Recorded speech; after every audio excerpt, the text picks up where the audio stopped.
মৌলভীবাজার জেলার প্রধান সমস্যা হচ্ছে গিয়ে যে বন্যা কবলিত এলাকা, বিশেষ করে যখন বর্ষা মৌসুমের সময় আসে এই মৌলভীবাজারের লক্ষাধিক মানুষ পানিবন্দী অবস্থায়। কাজেই আমি যদি একজন সংসদ সদস্য হই, আমার প্রধান দায়িত্ব হবে এই বন্যা কবলিত এলাকাগুলা সংরক্ষণ করা এবং এর প্রতিকার করা। মৌলভীবাজার জেলায় একটি ভালো মেডিকেল নেই।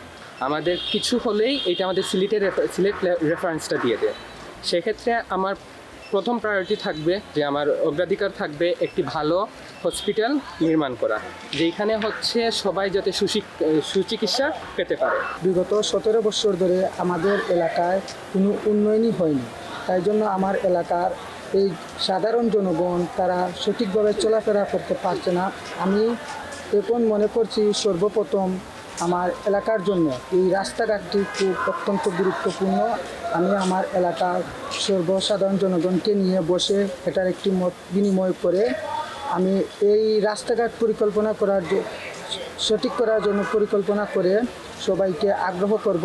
আমি একজন এমপি হিসেবে এই এলাকাত নির্বাচিত হইলে আমার প্রথম অগ্রাধিকার বা প্রথম পদক্ষেপ থাকবো এলাকার মাঝে একটা মেডিকেল কলেজ প্রতিষ্ঠান করা।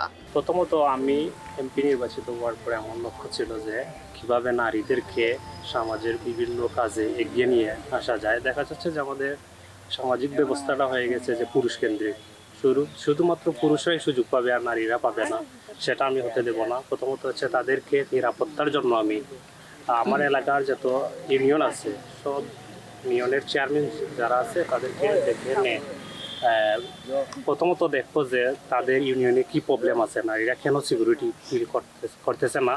এর জন্য ওয়ার্ড ভিত্তিক তাদেরকে বলবো ওয়ার্ড ভিত্তিক কমিটি গঠন করতে, যাতে কোনো ধরনের সমস্যা হলে দ্রুত এটা সমাধান করা যায় এবং তারা তাদের বিভিন্ন কর্মস্থানে যেতে পারে।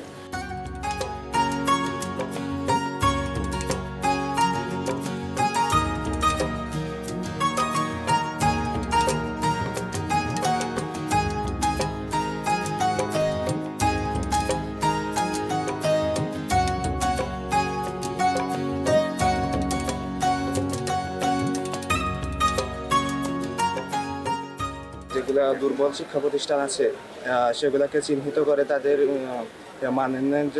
মানোন্নয়নের জন্য যথাযথ ব্যবস্থা নেওয়া যেতে পারে। আমার প্রথমে কাজ হইব মৌলভীবাজারের মধ্যে বিভিন্ন জায়গার মধ্যে পর্যাপ্ত পরিমাণে খেলার মাঠ তৈরি করা, যেগুলোর মধ্যে অবৈধভাবে যে মানুষ বিভিন্ন স্থাপনা করা হয়েছে এটা সব উচ্ছেদ করা এখানে বাচ্চারা পর্যাপ্ত পরিমাণে খেলার মাঠ তৈরি করা দেওয়া। আমরা দেখতে পাচ্ছি যে আমাদের দেশে এখন গরিবের সংখ্যা, দরিদ্র মানুষের সংখ্যা দিন দিন বৃদ্ধি পাচ্ছে। তো সেহেতু আমি এমপি নির্বাচিত হওয়ার পর আমি এই মানুষের জন্য আমার এলাকায় কিছু একটা করতে চাই, যেন তারা আর দরিদ্র থেকে দরিদ্রমুক্ত হতে পারে। তাই আমি আমার এলাকায় যে কোনো একটা ইন্ডাস্ট্রি তৈরি করবো, যার ফলে ওরা এখানে চাকরি করার মাধ্যমে ওদের বেকারত্ব হ্রাস করতে পারবে এবং ভবিষ্যতের দিকে সুন্দরভাবে এগিয়ে যেতে পারবে। প্রথমত হচ্ছে আমি মানুষের মৌলিক যে চাহিদাগুলো আছে সেগুলো নিয়ে কাজ করব। আমি আমার এলাকায় এমপি নির্বাচিত হওয়ায় আমি প্রথমেই যে পদক্ষেপটা নিব সেটা হচ্ছে দুর্নীতি নির্মূল করা।